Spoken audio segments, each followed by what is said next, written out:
gentlemen, the moment you've all been waiting for, episode 18. Oh, man. You know, the more I do this, the harder and harder these get, right? Because talking about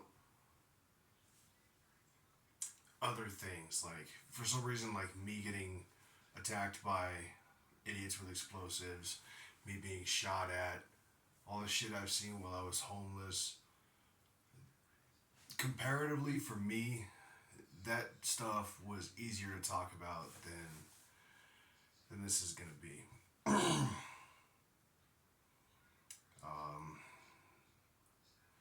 So yeah, I'm just gonna jump right into it. This is a story of naivete, betrayal, and just dumb blind hope in the face of all of it, I guess. And a few lessons I learned from it all.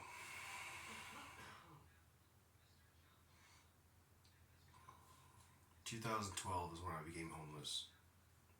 November.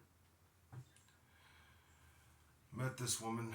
I was 18 at the time, I should say. I was 18 at the time. Met this 26-year-old woman who I'm not going to name. Because honestly, like, she just doesn't hold that kind of power in my life anymore. She hasn't for a long time. You know, I still carry forward what I learned from going through that with her and dealing with the shit that she put me through. But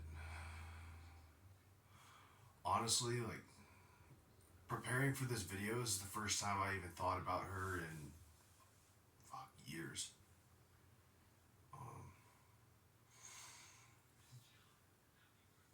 But I know, and I want you guys to understand that this trauma that I'm basically about to dump on y'all contributed quite a bit to the handsome Giga Chad you see sitting before you today. So, I guess in a sick way, I kind of want to thank her. Not by naming her at all, because she still doesn't deserve that. But whatever. So I meet her. I still remember what she looked like. She was wearing these brown cloth flats with these little embroidered flowers over the toes. She was wearing black leggings and this brown faux leather jacket. She had black hair and a bob. You know, it's almost like a pixie cut, kind of. Hazel eyes. Truth be told, y'all, I still remember everything about her. I haven't thought about her in forever, but the part of my brain that like stored that experience, that's still perfectly intact somehow. You know, all things considered.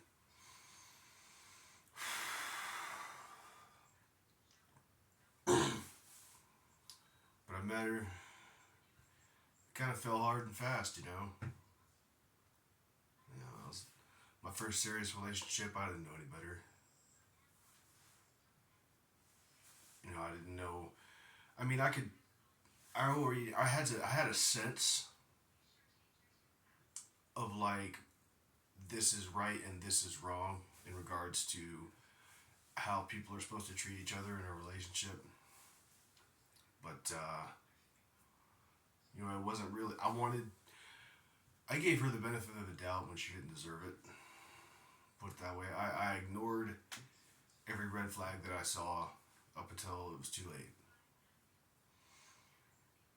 So we'll go for, I don't want to drag this out and like tell every single fucking story that I can remember about her, because we'd be sitting here for 2 fucking hours, and I know you guys have stuff to do.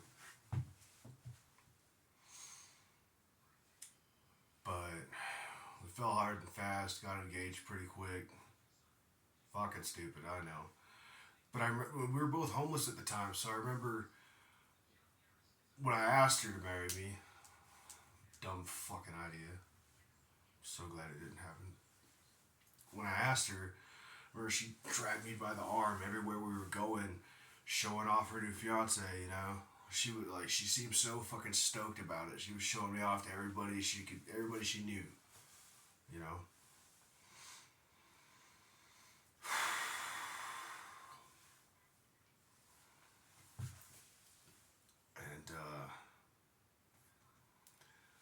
things were good for a while. They really were.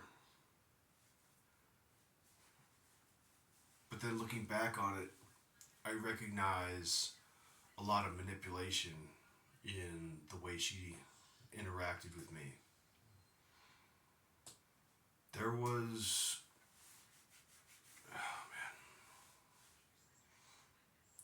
I remember she would take me to meet these people that she had known for years, and offhand she would just say some stuff like, honey, if it hadn't have been you, it would have been this guy, and I'm like, gives you a little punch in the gut feeling, you know what I mean? I stayed stoic about it. I was just like, she probably doesn't know how to talk to people. I don't know.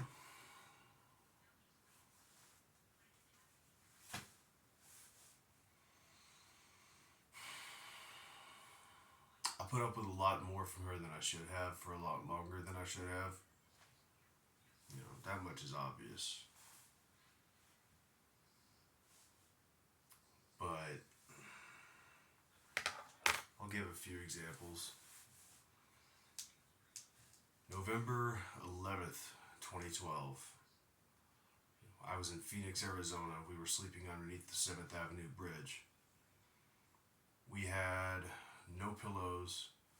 We borrowed a sleeping bag and we laid it over us. But the problem is there was a crazy ass windstorm coming through that night, and it got like 30 degrees, 20 degrees. It was fucking cold. And this big guy that used to camp with us, just a big, burly motherfucker, he used to camp with us like in the same campsite. I remember he had to grab a rock from out in the desert, just basketball-sized boulder, and like drop it on like the corner of our sleeping bag so it wouldn't blow off of us. And we're just locked in on each other, like trying to keep each other warm, fucking keep from freezing to death. We didn't sleep a lick. We didn't sleep a fucking lick, dude. And it was just constant bickering the whole time. I don't even remember what the fuck we said to each other. It was just all tense. We were all pissed off. We couldn't sleep. The next morning finally came. The wind finally cooled down. And I didn't know what the fuck I was doing. She didn't know what the fuck she was doing. I hope. But like, it started this pattern to where every time we had like one of these fights, and when we never got physical with each other. I mean, she slapped me a few times over the course of the years that I knew her, but I never laid a hand on her back. Was I physically able to? Sure. Did I want to? No. But yes, at the same time. Does that make sense?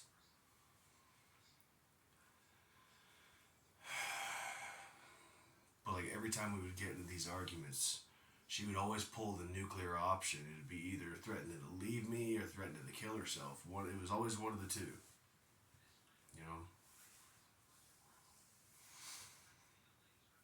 And she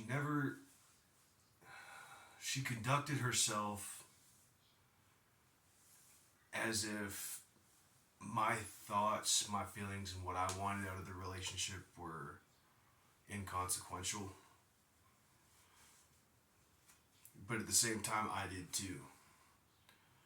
I put her on a pedestal and then had the audacity to be surprised when she started treating me I treated her like a princess, and I was mad that she was treating me like a subject, like a peon, like a footstool, But she would do it in such a way, she would talk to you in such a way that like, you would just assume she was naive about it,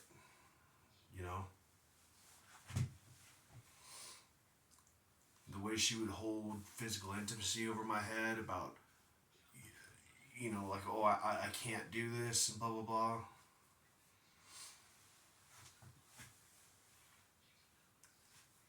Because she was telling me that at 26, she was still a virgin.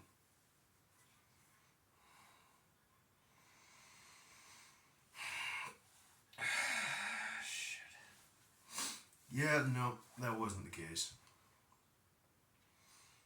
But like, when it came to the prospect of potentially being intimate with me,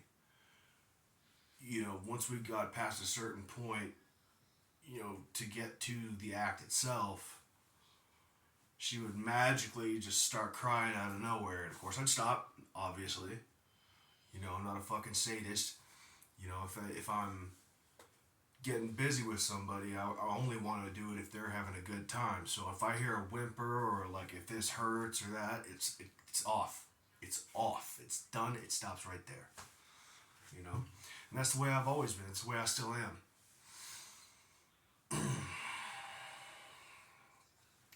But like the tension would get such that like we would eventually like just be at each other's throats. And for my part, it was just like, how are you gonna let me so close, knowing this, and then still once we get to that point, you stop it right there, because like you're saying this, that, or the third, whatever excuse you wanted, to stop me in my tracks. Like I look back on it now, and I was like, I could tell she's fucking with me now, But like up until that point, I was 18 years old. I'd never experienced that level of manipulation at the hands of somebody who said they loved me. And this is coming from a childhood sexual assault survivor. Okay? The motherfucker that molested me as a kid had more decency than the first bitch I tried to get engaged with. Make that make sense.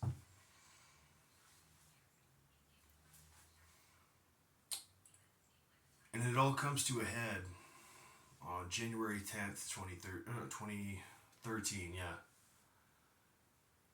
I remember we had like a big argument the night before, and I didn't care, man. I was just waiting outside. I wanted to see her, wanted to hold her, tell her how much I cared and all that good stuff.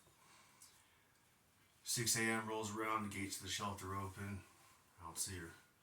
I pace out there for like 10, 15 minutes. It's still fucking dark outside. And I'm freezing my ass off.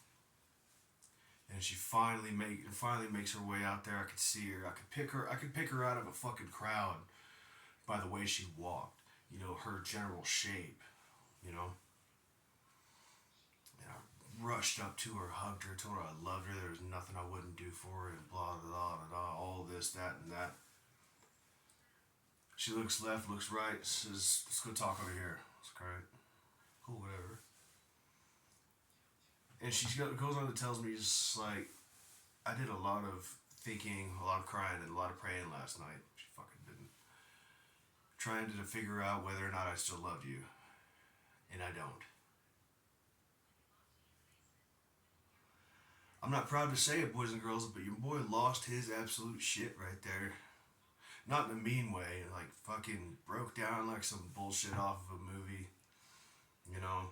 In front of like 200 total fucking strangers. I didn't care. I didn't give a fuck, dude. Like from my perspective, my whole future just, in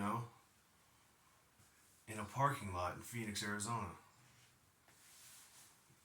So I fucking started spiraling for a bit, I'm not gonna lie. And then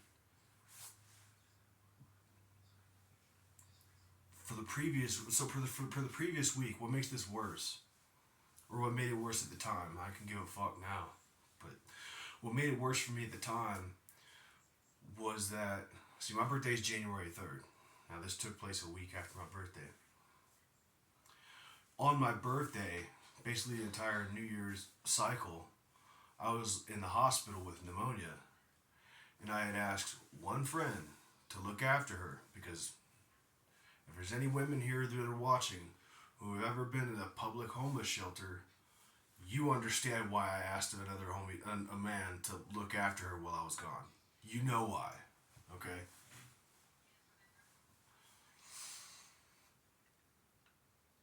But it turned out that she had started seeing the guy that I'd left in charge, to look after her. So I'm never doing that shit again. You know what I mean?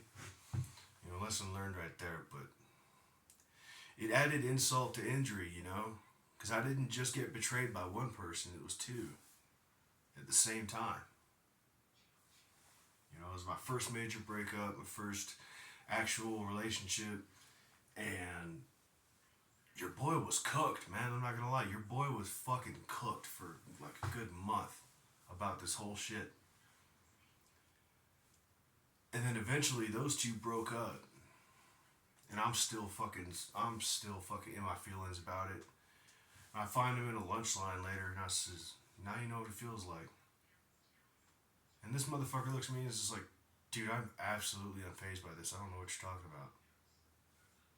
Blew my fucking mind. Pushed my wig all the way the fuck back. Like, huh? You know, there was this part of me that like still wanted her for whatever reason. You know, it's that youngster mentality. You know, your first love, it's, you know, you want that to be the last, but damn does your boy not know how to fucking pick him, you know what I mean? So I spent a long time tore up about some bitch, dude. You know? Some bitch who was just using me. And I don't want that to happen to any of y'all. But I'm sure it probably has to some of y'all, probably most of you. You know, if you found this channel, then you probably know this story better than I do at this point.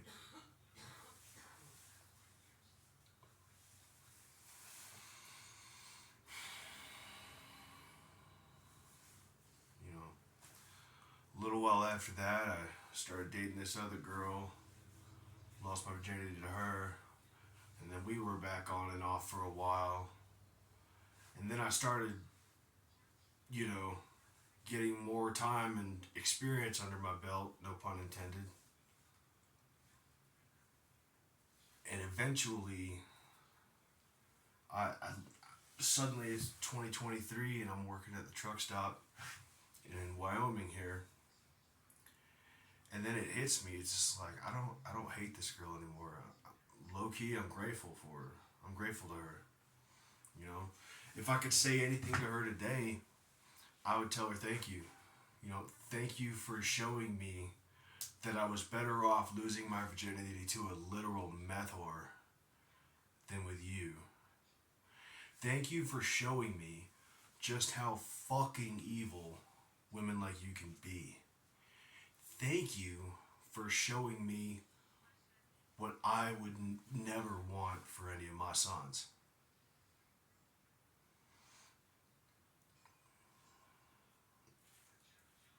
Looking back on it now, like, I don't even believe it, man. It's like, I let that shit go on for so long. So long. And, you know, there's like a million other stories I could tell about this bitch. And about the things she put me through, and the fucking manipulation and the mind games. How she would lead me on for one reason or another to get me to do everything. But one lesson I learned that I still carry forward with me to this day, that I still apply in all of my relationships, is when I can tell somebody's starting to withdraw, don't chase them. You know? If you start off giving 100% and it's great at first and then they just taper off after a while, then that shows, then you don't. When I was a kid, being 18 and all, I thought to myself, maybe if I just treat her better, show her that, you know, whatever, you know, like I'm the best option for blah, blah, blah. You know, like I've never talked down to her, I never did this and I never did that. I never did any of these other things she hates. You know, I was only good to her and blah, blah, blah.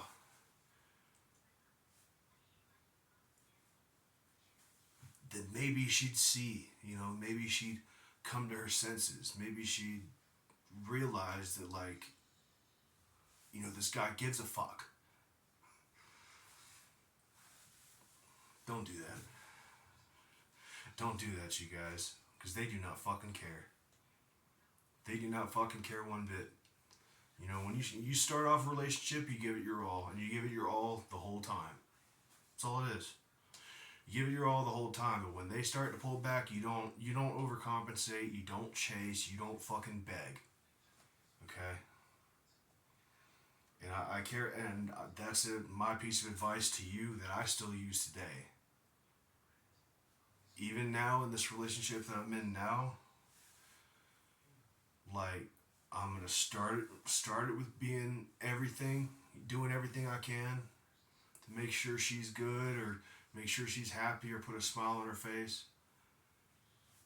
But if for some reason at some point that it becomes, if she gets bored with it, I fucking tried, dude. Like, all I've got is me. But I'll fucking give it to you, as broken and bloody as it fucking is. You can fucking have it. Just don't throw it away and shit on it, please. You know what I mean?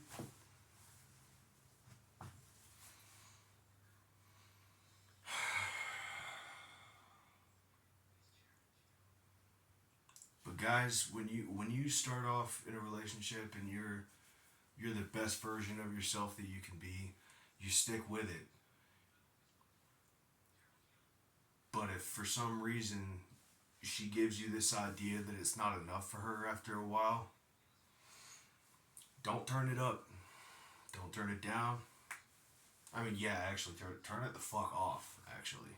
Turn it the entire fuck off.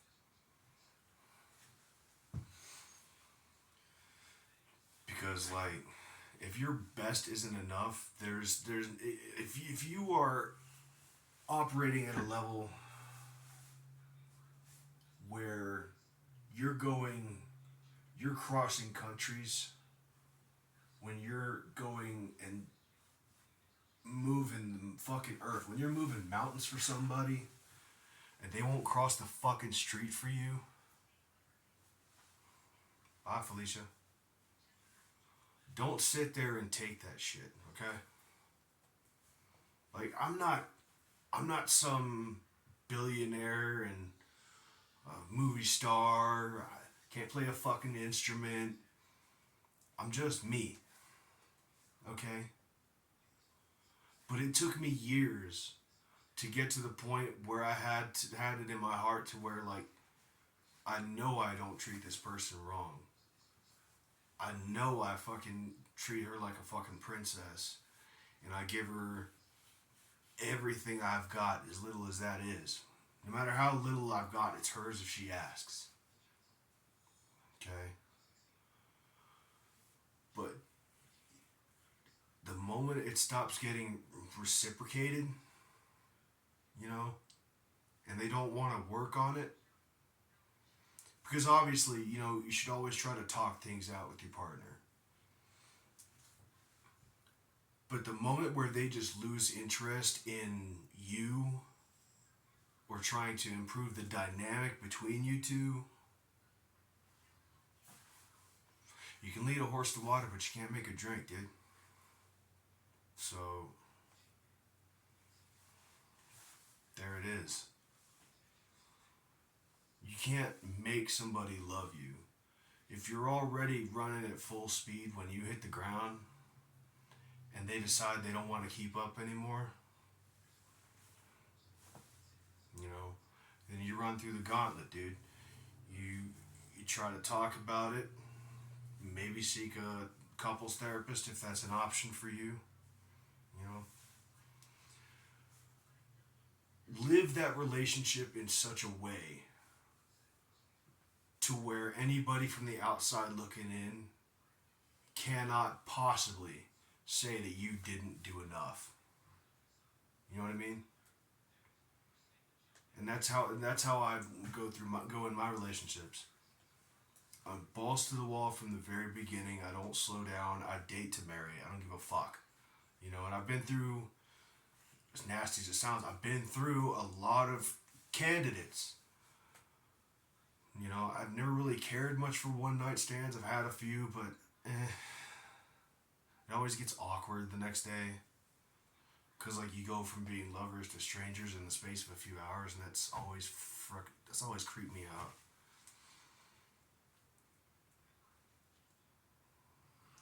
But don't, if you decide to commit to somebody, you go into it with the mentality that I just described to you, where nobody in or outside of the relationship can say you didn't fucking try.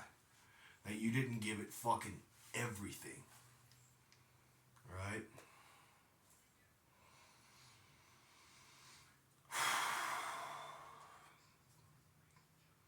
Don't ever let them say you didn't try.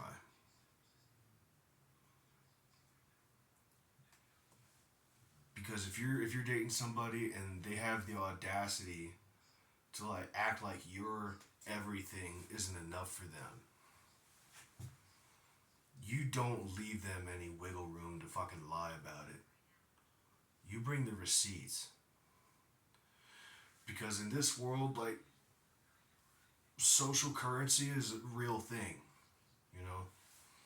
Because they're going to talk to their girlfriends or their guy friends or whatever the fuck they got waiting behind you, you know? And they'll make up, and some of them will make up every excuse in the book as to, like, why the problem was with you instead of them, right?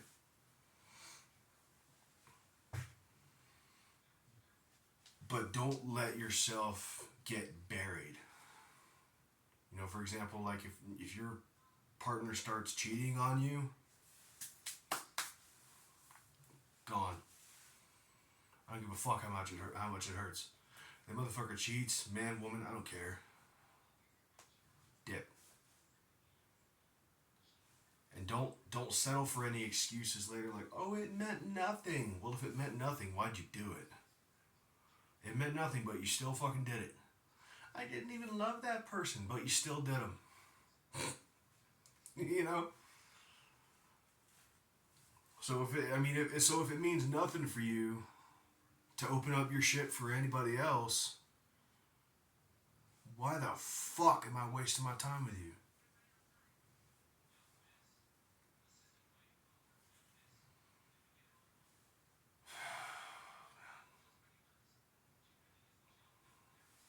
Probably gonna hurt some feelings with this one, but it's alright. Can't say I didn't try. Love you guys. Stay safe out there, will you?